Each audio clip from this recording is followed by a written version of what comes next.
So I used to be an atheist, and in 1996 I was saved. About 10 years later, I went to church, and Andrew Warmack was speaking on healing, and he was talking like nobody else, no other preacher talks about doing it like Jesus with confidence and this and that.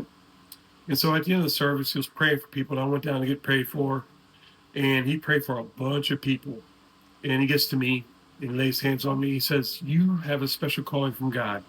God is going to use you in a mighty way." And he didn't say that to anybody. He didn't say nothing like that to anybody else.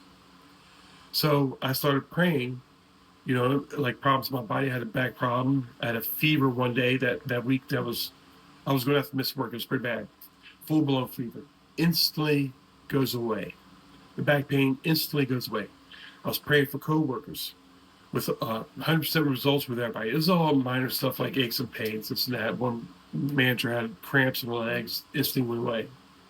So a coworker comes to me and she says her friend in Melbourne has a daughter who's in the hospital from a car accident. Can you pray for her? I said, yeah, let's go. Let's take me down there. So she takes me down there to the hospital, and the mother's just destroyed. She's been crying for a very, very long time. She takes me up to the IC unit, the intensive care unit. Her daughter's in a room. She's on life support. And before I even get to the room, as soon as I see it's like an ICU unit, I'm like, fear started. I mean, you could feel the fear in that on that floor. It was so tangible. So I go in there. I see her. She's in life support, and I'm like, this is not going to work. I'm thinking in my head. So I prayed for her like I prayed for everybody else. Nothing happens. So later on, I'm praying, and the Holy Spirit's sitting there telling me, like, this is what praying in tongues for. I didn't understand what tongues for. I never, I heard sermons on it. It just didn't really make much sense to me. The verses they showed, the way it's worded, it just didn't, it wasn't like a black and white thing I understood. But so the Holy Spirit's like, go back and pray for her. And this time, pray in tongues until words come to mind, then use the words. So that's what I did. I Later on that night, I go back, I pray for 3.5 hours in tongues. And I said very little words. And I left, nothing happened right there on the spot.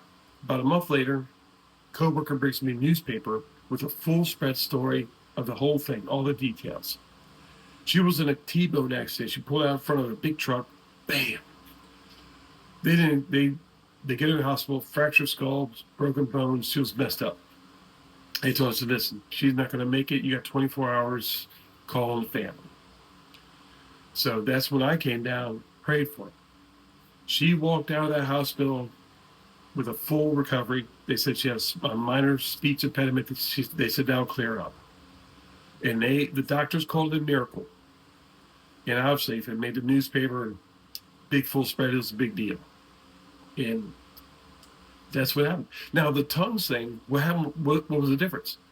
The tongues kicked out the fear. I had this like buzz in my head after a long time, 3.5 hours praying in tongues. I had this like buzz in my head from like this meditation and stuff. And that's how it worked.